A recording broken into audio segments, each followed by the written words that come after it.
Welcome to Bite at a Time Books, where we read you your favorite classics one bite at a time. My name is Bree Carlile, and I love to read and wanted to share my passion with listeners like you. You can sign up for our newsletter at biteatatimebooks.com. You'll also find our new t-shirts in the shop, including podcast shirts and quote shirts from your favorite classic novels.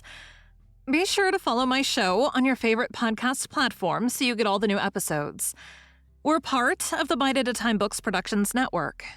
If you'd also like to hear what inspired your favorite classic author to write their novels, and what was going on in the world at the time, check out the Bite at a Time Books Behind the Story podcast, wherever you listen to podcasts. Today we'll be continuing Les Miserables by Victor Hugo. Chapter 5. Deposit your money in a forest rather than with a notary. The reader has, no doubt, understood, without necessitating a lengthy explanation, that Jean Valjean, after the Camp Mathieu affair, had been able, thanks to his first escape of a few days' duration, to come to Paris and to withdraw in season from the hands of Lafitte the sum earned by him under the name of Monsieur Madeleine at Montreal-sur-Mer, and that fearing that he might be recaptured, which eventually happened, he had buried and hidden that sum in the forest of Montfermeil, in the locality known as the Blaireau Bottom.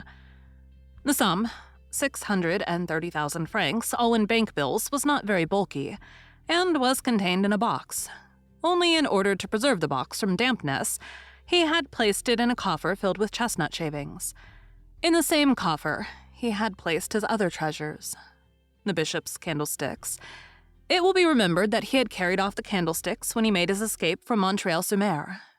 The man seen one evening for the first time by Boulatruelle was Jean Valjean. Later on, every time that Jean Valjean needed money, he went to get it in the Blaireau Bottom.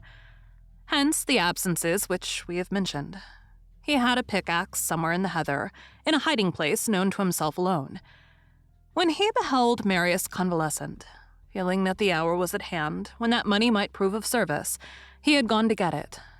It was he again whom Boulatruelle had seen in the woods, but on this occasion, in the morning instead of in the evening. Boulatruelle inherited his pickaxe. The actual sum was 584,500 francs. Jean Valjean withdrew the 500 francs for himself. We shall see hereafter, he thought. The difference between that sum and the 630,000 francs withdrawn from Lafitte represented his expenditure in 10 years, from 1823 to 1833. The 5 years of his stay in the convent had cost only 5,000 francs. Jean Valjean set the 2 candlesticks on the chimney-piece, where they glittered to the great admiration of Toussaint. Moreover, Jean Valjean knew that he was delivered from Javert.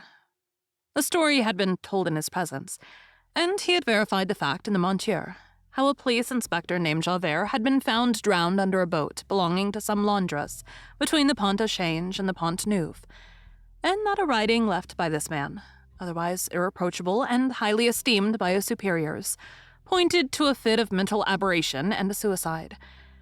In fact, thought Jean Valjean, since he left me at liberty, once having got me in his power, he must have been already mad. Thank you for joining Bite at a Time Books today, while we read a bite of one of your favorite classics. Again, my name is Bree Carlile, and I hope you come back tomorrow for the next bite of Les Miserables. Don't forget, you can sign up for our newsletter at biteatatimebooks.com. And while you're there, check out our t-shirt shop. You can look in the show notes or on our website, biteatatimebooks.com, for the rest of the links for our show. We'd love to hear from you on social media. You can find us everywhere at Bite at a Time Books.